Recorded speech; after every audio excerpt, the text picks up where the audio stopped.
And what results or changes have you or have your customers experienced? Any standout Yeah. success stories that Yeah. you can share? I have a story I like to tell about the potato.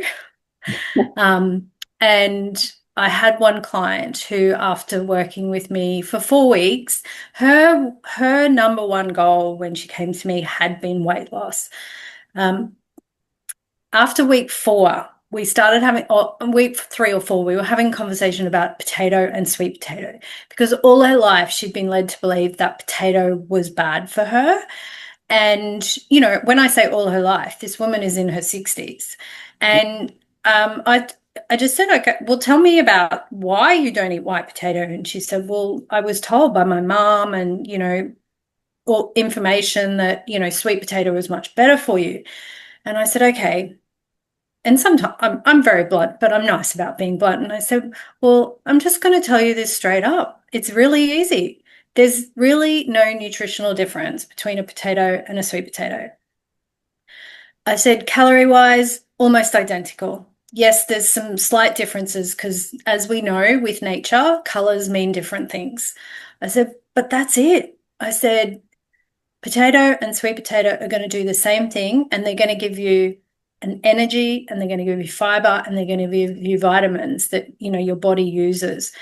Um, and she basically went away with that. She was obviously was like, "Oh my God, I didn't realize." And the next week she came and she said, "Karen, you know how we talked about weight loss?" She said, "I'd still really like to look at that in the future." She said, "But right now, I want to eat these foods, these carbohydrates with no guilt whatsoever." Because she'd had so much guilt about these foods for years.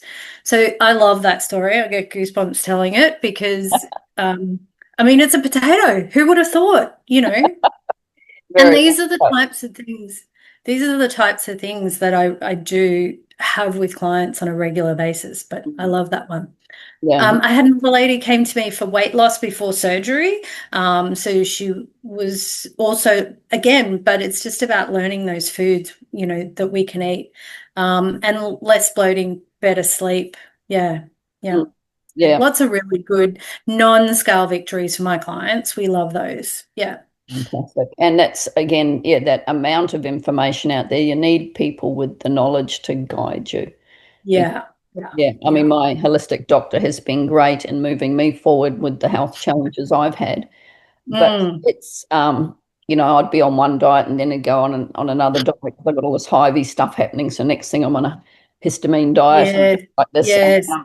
I'd get out and I'd go, oh, but does that mean I've given up the previous diet? And Yeah. I almost even Yeah. got Yeah. paranoid Yeah. Yeah. at one point. And look, even the word diet really quickly is something I talk to my clients a lot about because that word has become synonymous with losing weight.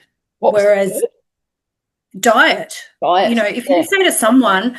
diet, they automatically think you're trying to lose weight. Prescription. But the word actually for diet, I don't know, but the Yeah. word for diet actually just means the food we're eating. So the definition, when we Yeah. go Google it, definition, it's the food that we eat on a regular basis. That's the number one. And then it goes down into weight loss. But, that's just because of our diet culture and that's how it's become a word in there. Yeah, Yes. Yeah, it does. And that happens. absolutely.